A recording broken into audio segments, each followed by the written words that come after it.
Welcome, everyone, to this session of our May 2026 Microcap Conference. I'm Alex Hammond, and I serve as an equity research analyst here at Sidoti and Company. Today, we're pleased to be in conversation with CEO Drew Buckley of ESS Tech, ticker GWH. During the presentation, please feel welcome to submit questions using the Zoom Q&A interface at the bottom of your screen. After the presentation, we'll open to your questions. And with that, Drew, I'll turn it over to you. Awesome. Thank you, Alex. And thanks everyone for joining us today or anyone who ends up watching the recording. So yeah, I'll give a presentation here, maybe 15, 20 minutes, and then leave it open for Q&A. So yeah, I'll get started. So first, to kind of give you the quick corporate overview of where we at is ESS is a long duration manufacturer of long duration iron flow batteries. Our main product is called the Energy Base, which is a 10 to 20 hour long duration storage system. And our main technology is called iron flow. And so this is a little bit different than other batteries that are out on the market. In the first instance, you can think of it as something that just uses very abundant earth materials, so iron, salt, and water. And what we do is we take that and we turn it into an electrolyte solution. And then as we run that iron, salt, and water, iron is a great charged element where you can have it in a very positive or negative charge. We run that through our battery stack system, and you can either add electricity or so charge the battery or discharge it at a pretty easy cycle over time. Where this competes relative in the market is relative to the lithium ion systems that are out there.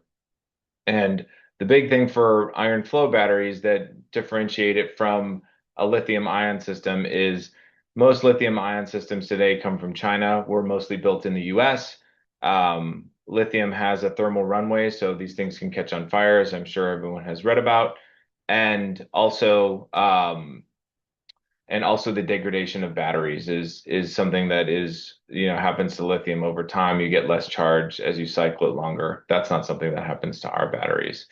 Where we've taken the product very recently is it's a non-containerized solution. So what we're trying to do is build a much bigger battery system for your hyperscaler, for your utility company within the US.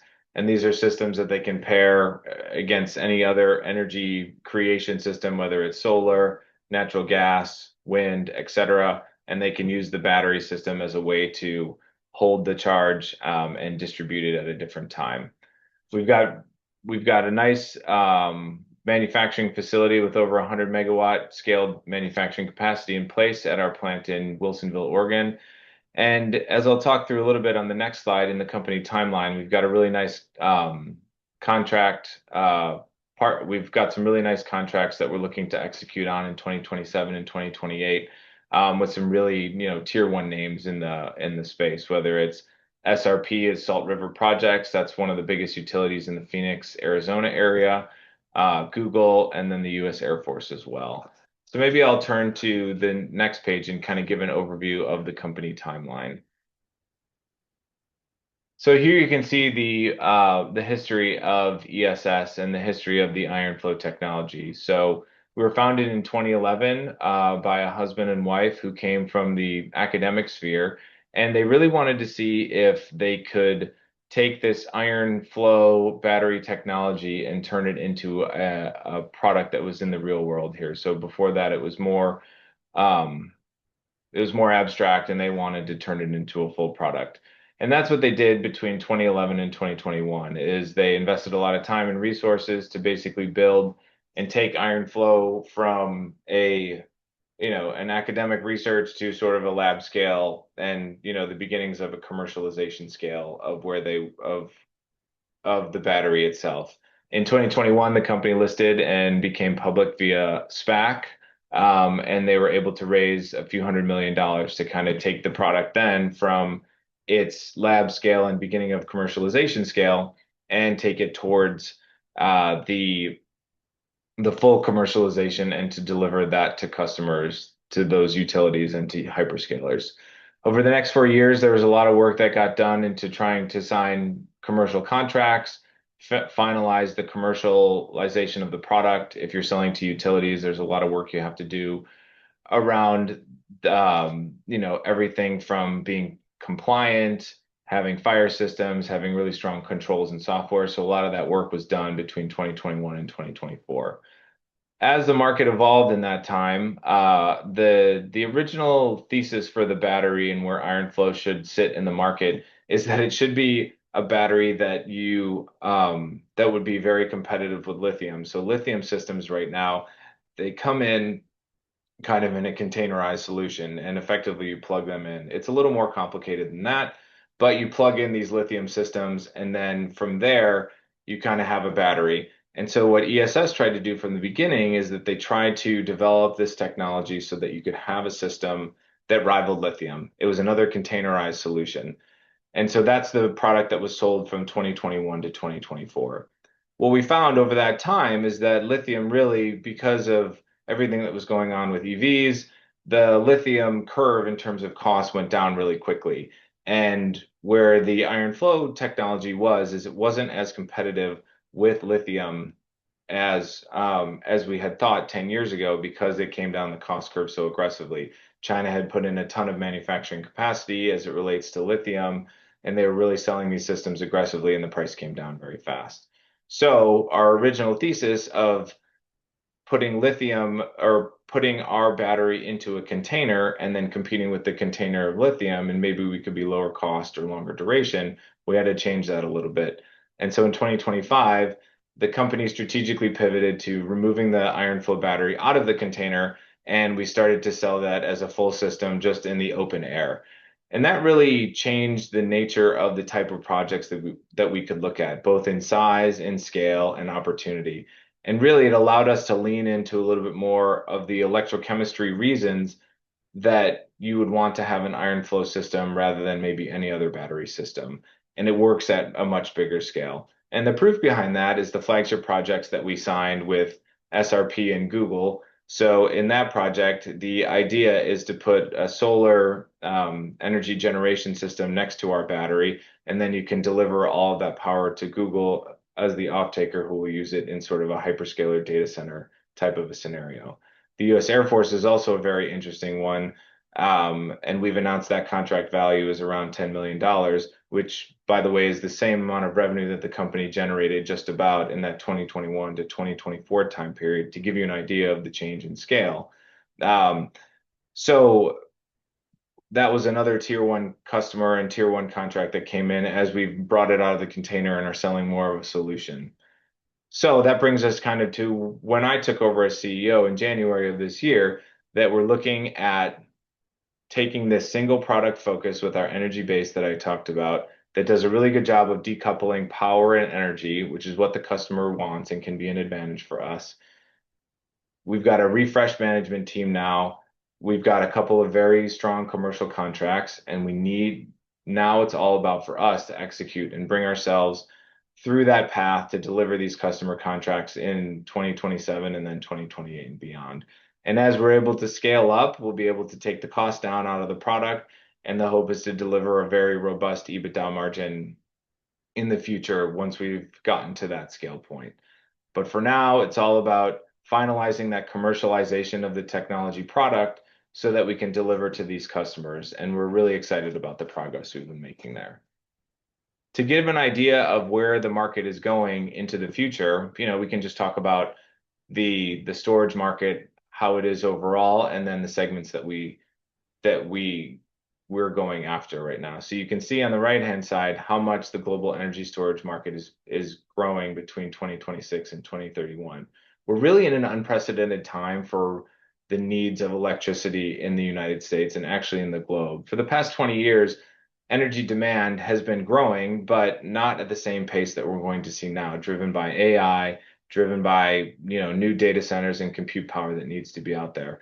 So both the demand style is changing and also the shape of how the demand is going to change as well, because the electricity that you need to run a data center or you need to run an inference or training model on AI is much different than the way that we've consumed electricity in the past for our homes, et cetera.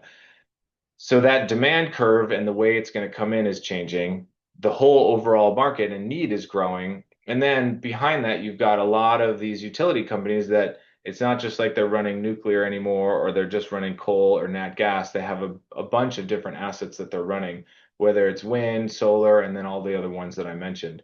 So what that creates is a very strong need to be able to store some of these electrons. When you have this whole portfolio and it's operating differently, and then the demand itself is changing and growing, there's a real place in the middle of that to have energy storage and to have batteries that can help to smooth out some of the needs, help store some of the energy that might be coming off the solar that's in excess of relative of what's needed at that time because the sun doesn't shine all throughout the entire day and doesn't shine every day. The wind doesn't blow every day. So there becomes, as you can see on this bottom part of the slide, a huge need for energy storage that's growing in the market. And that's the area that we're trying to address with our product. And you can see from the customers we have, there is real demand out there and people who want to develop some alternatives to the only solution that's in the market right now, which is really commercial, which is lithium. So this is just a little bit more about how to break up the market and to see some of our key customer segments. We've talked about utilities and grid operators and hyperscalers and then the government. And there's other in terms of IPPs or industrial and infrastructure customers that are out there. But to give an idea of where we think that we want to, where we think our competitive advantage really lands in the market is solving this 24-hour day. So in the less than 10-hour duration battery storage, lithium is the clear winner. It's got the best cost. The product itself and the way the physics work for it work well in that 0 to 6 hour range and maybe even up to 8 hours. But once you get to 10 hours and maybe into 10 to 24 hours, that's the area that we think that we're really going to be very well positioned because we can optimize around that full day of daily charging and discharging. So if you think about the 8 hour day and you're able to get power from the sun for eight, and we can deliver that power back from our battery on a 16 hour, then all of a sudden you've got a 24-hour day where you're getting baseload power. And that's what we're trying to go after in the market. And again, you can see the growth here in terms of how big the long duration energy storage market is. So our market specifically growing into the future.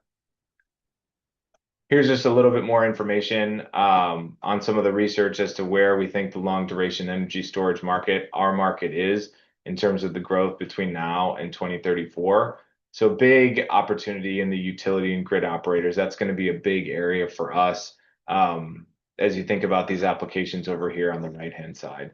And then again, the hyperscaler and data center and large loads, I think that that's actually going to be a bigger segment. We're still learning, and I think the customers themselves, the Googles, OpenAIs, Metas, they're all still learning how they want to get power and how they want to set up their, power portfolio so they can get it over time. And they're still trying to figure that out. So I actually think that we could see even bigger growth from the hyperscaler side because they really need this. If right now it's a very big arms race in terms of getting these data centers, getting these assets in the ground so they have the compute. The nice thing for us is it doesn't really matter to us if OpenAI has the better model or if you prefer Claude, whatever. We can actually, for us, it's all about the infrastructure. So if you believe in the way that AI is going to grow over time, then the AI infrastructure assets, data centers themselves, and then of course the power and energy markets, that's where we think we're going to make real inroads. Talk about the product a little bit more. Again, I've mentioned a bit of this so far, but it's really trying to lean into that open architecture. It's not in a container anymore. You can see some of the renderings on the right as to how it will look, but you have these two big tanks of electrolyte, and then it runs through the stacks that are sort of towards the back of that picture on the top right. It's great for daily cycling. It doesn't over time, there's no degradation, so we can provide 15 years of power at the same level. And because it's a closed system, there's no degradation of power over time, and there's no real losses in there. And again, we're targeting these bigger applications. So you won't see an iron flow battery in a car. You won't see it in a cell phone. You're going to see it at these major, large industrial, utility, hyperscaler size applications. Here's a bit more on the technology itself. I won't go into too much detail, but happy to answer any questions on it. And I direct anyone who wants to learn more. There's a ton of great videos on our website that can give you a bit more information as to how the technology works, and always happy to have that conversation if someone wants to go deeper. But the most important thing to say is that for us, I think we really do have the best patent portfolio and technology portfolio as it relates to iron flow batteries right now. Recently, in February, we completed the acquisition of Volt Storage, which was a German company that also did flow batteries. So at this point, for a technology in this medium duration, I think that we're the furthest along in terms of creating a product that can actually serve that market need. And you can see it with our, you have a couple of things. You've got the installations that we've done over the past 5 years, the patent portfolio. We've just acquired the number two competitor in February. So there's a lot of reasons to believe that this is, we have the highest technology advancement as it relates to iron flow. Some of the real world technology validation is super important too, right? As you're trying to bring up new product into the market, there's always that question, does it really work? What's the gap in terms of getting the technology to commercial readiness? And these are some of the demonstrated things that we've done. APPA put out a nice report on us talking about how our technology works, how the strategy can help a utility. I think that was really critical for us. And then we just recently commissioned something for in California Central Valley to show how an iron flow system can do something on a over canal situation. So I think this shows that, if you look at the installations that we've completed, the reports that come out, plus the new customers that we've got in the pipeline, there's a lot of optimism to bring to this market. And then we look at the long-term demand picture and talk about, where these power and energy needs are going and what needs to be completed. There's a lot of excitement and interest in having iron flow batteries to meet some of these, energy shortfalls and gaps. Maybe I'll do one more slide and then I'll open it up for questions. This is the technology roadmap. So I think one of the things that ESS really needs to show to the investor, show to the market, is that this new energy-based product that we're working with and that we're trying to develop for these key customers actually, works the way we say it works and can continue to, meet the technology hurdles that we need in order to see the visibility to delivering on these bigger projects in the second half of 2027. So if you look at everything that we've done in the past and brings us up to today, you can see that in the third quarter, we want to commission a energy system that in our own location in Wilsonville, Oregon, that basically shows that the new energy base, this will be the new form factor, that it works, charge, discharge, show some data that's coming off of the machine that tells you, what we've been able to achieve. I think that's a really important proof point. And we're pushing really hard towards that because I think that will show the investors, that will show the market overall, that will show the customers that this technology actually works the way it's supposed to, and that you can see the real, you can make some real projections as to where we think the technology can go from there. And then from Q3, we're going to continue to build up the system. You can see in the first half of 2027, we're going to do 800 kilowatts. And then into the second half, we're going to deliver on that SRP Google project that we had discussed earlier. I've got a few more slides, but maybe I'll stop there, given we got 8 minutes left, and see if there's any questions. Absolutely, Drew. Well, thank you so much for sharing all of that context. We have a couple of questions from the audience about competition. And I know you spoke about, lithium ion costs have fallen. Sometimes, there's situations where it doesn't make sense to use them. Could you talk about, the competitive landscape and some of the success you've had in selling ESS against them? Yeah, sure. Look, I think it's a great question, and it's a very dynamic industry that we have to talk about on the battery side and what's going on. So the way I think about it and the way I think about the competition is lithium is the cheapest solution, and they own that shorter duration market. So if you want to discharge your battery for 0 to 6 and maybe even to 8 hours, lithium is the cheapest solution. And it's the only technology I see that can really compete with that in that short duration is going to be sodium ion, which is starting to come up the curve. And the reason that sodium can be a competitor to lithium is that it doesn't have the lithium piece of it. So structurally, it should be lower cost relative because you're not using a rare earth. One thing you have to give up with that is the energy density part. So a sodium ion batteries doesn't have as much energy per pack as you get from a lithium. But if you have the space, then you can actually use a sodium ion battery to challenge lithium. That's not going to be the place where we can compete and challenge them with our technology. So from that 0 to 8 hour duration, they're going to be less expensive than us. Where it's really interesting for us is when you start to scale it up. So let's say you have a lithium system that can do 4 hour discharge. If you want to do 8 hour discharge, you have to put another lithium system on top of it. So you've got two systems and now you're doing eight. Let's say you want to do 16 hours.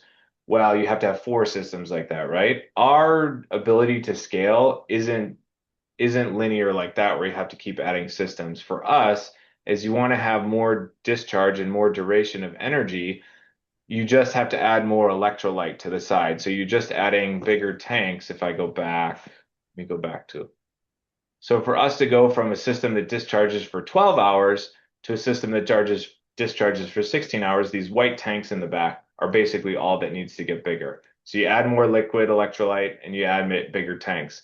So the scaling effect, once you get to a point, let's call it 12 hours, is where you get this crossover where lithium becomes that extra, that fourth system of lithium that you have to put on top. Once you get to that 12-hour and beyond point, that's where our technology becomes super attractive from a cost standpoint. So the nice things about the technology, whether it's the ability to, there's no degradation, it's not Chinese made, there's no rare materials, are all great. But in the end, the customer needs it to be cost at scale, right? They need to get that electricity because that's what they want. They want electrons. So you got to be able to deliver those electrons at the same or better price. Otherwise, they'll always go with what's cheapest. They're running for a profit as well. So for us, that big crossover point at scale is around 12 hours. And as you get to bigger, because we don't scale the same way that lithium, that's where things work out really well. And then if you want to look at who's really competing with us in this area of sort of call it 10 to 24 hours, there's a lot of other technologies that have come up the curve and are fighting for their position, whether it's geothermal, you can think of, let's say, geothermal or vanadium batteries, or there's so many different solutions that are coming into the space. I'm having trouble thinking of all of them right now. To me, I think that the thing that we have an advantage of is we put a lot of product out in the market. We're changing the way that we distribute the product or that we package the product so it's much easier for customers to take it on. And I think the evidence of that is if you look at the SRP tender with Google, I think they looked at 14 different technologies and picked us. And I think the couple reasons that they did were cost, of course, is really important, but also the sort of historical viability of the company and the fact that we put product into the market. And so that gives you a sense that we're leading this race a little bit as it talks about going to market and bringing new technology to market. To me, I think there will be a lot of different systems that can fit into different areas.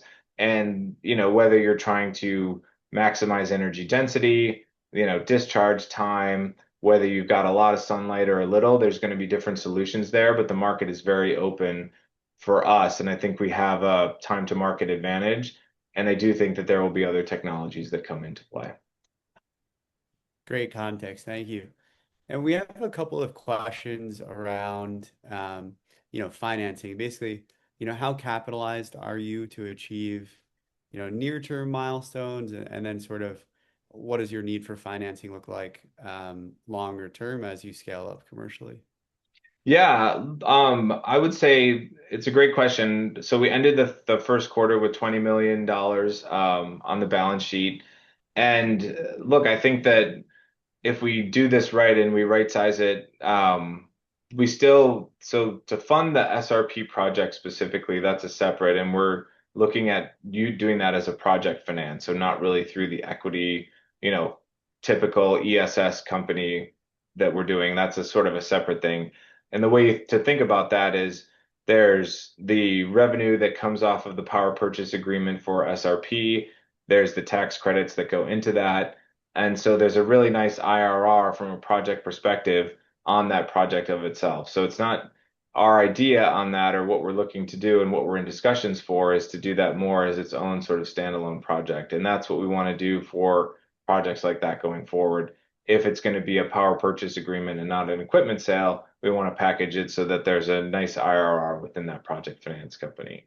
So to take it back to what we need for the company itself, look, I think so I took over in January, and I do think there's opportunity to still right size our investment, and there's things we're doing to make sure that we're spending money wisely. Um, but I think that for my view is we'll probably look to do another raise into the third quarter to recapitalize the company a little bit. And we want to combine that with hitting some of these milestones around technology, perhaps new customer wins and contracts like that to give the market, a good view as to that we're really progressing and we're taking this to the next level. So it's not a situation where we need to come back and ask for more money without any real value that the market's seeing that we're showing progress.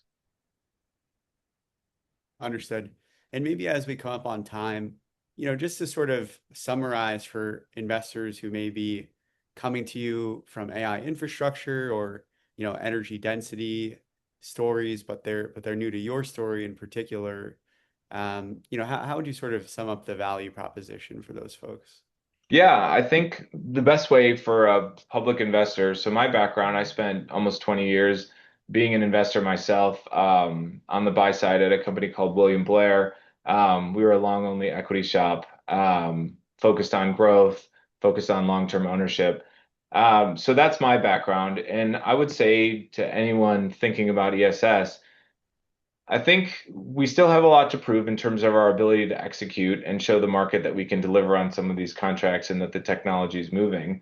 But the value of the company right now is so low that you look at other solutions in the market, like other public companies. I think on a technological perspective, we're pretty far along.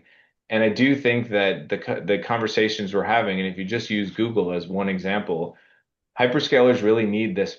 They need these power assets. It's not just a situation where you can build more solar or you can build more wind or you can connect back to the grid really easily. They need different assets to meet their power needs, and we can be part of that. And it doesn't matter which hyperscaler wins or which model wins or if they all get commoditized. Like we know that as compute power continues to rise, you need more electricity to do it. And we think our solution is really well placed to be able to do that. And to me, I'm thinking about it with my investor hat on, people don't expect much of ESS at this point. It's really valued like we're not going to be able to execute. So as you see those execution wins, as things are working, I think that's the opportunity to, make a good investment return on something like ESS. Absolutely. Well, with that, we are at time. So I'd like to thank you, Drew, for sharing the presentation and the story and taking questions with us. And also thank everybody listening for spending time with us today. Yeah, thanks everybody, and thanks Alex for hosting. Really appreciate your help. Thank you.